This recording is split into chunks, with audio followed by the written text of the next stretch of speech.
লেবুতে আছে C vitamin, শরীরের ভীষণ কাজে লাগে। জিভে ব্যথা, মুখে ঘা, ত্বক লাবণ্য করে। নিয়মিত শরবত খেলে খাওয়ার হজম হয় ভালো, কমবে ভুঁড়ি, বাড়বে রুচি, জীবন করবে আলো। নমস্কার বন্ধুরা, মেনকা ভিলেজ পাঁচফোড়ন চ্যানেলের পক্ষ থেকে আমার নতুন আর একটা ভিডিওতে আপনাদেরকে স্বাগত জানাচ্ছি। তো বন্ধুরা, এই হাঁপাই সাপাই গরমে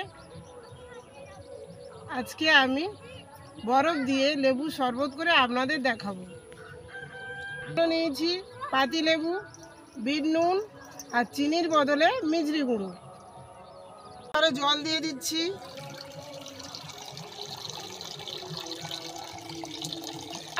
চিনির বদলে মিজরি গুঁড়ো দিয়ে দিচ্ছি। বন্ধুরা, চিনি শরীরের পক্ষে ভীষণ ক্ষতিকারক। চিনিতে সালফার থাকে, সেজন্য চিনির বদলে আমরা মিজরি গুঁড়ো দিয়ে দিচ্ছি। আপনারা এইভাবে চিনি বর্জন করে মিজরি গুঁড়ো দিয়ে খাবেন। বিট লবণ দিয়ে দিচ্ছি। বন্ধুরা, মুখের স্বাদ আনাতে ও হজম করার জন্য বিট লবণ দিয়ে দিচ্ছি। এবার লেবু দিয়ে দিচ্ছি। বন্ধুরা, আপনারা তো জানেন লেবুতে সি ভিটামিন আছে, আর নিয়মিত লেবু খেলে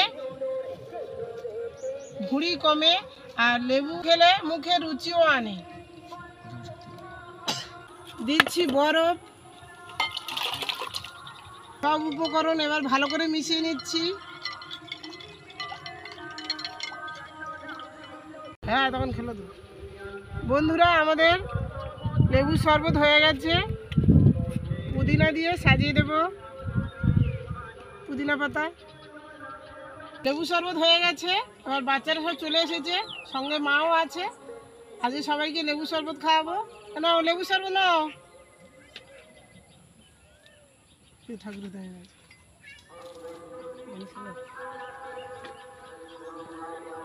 খেয়ে দেখো লেবু শরবত কেমন হয়েছে? খুব সুন্দর।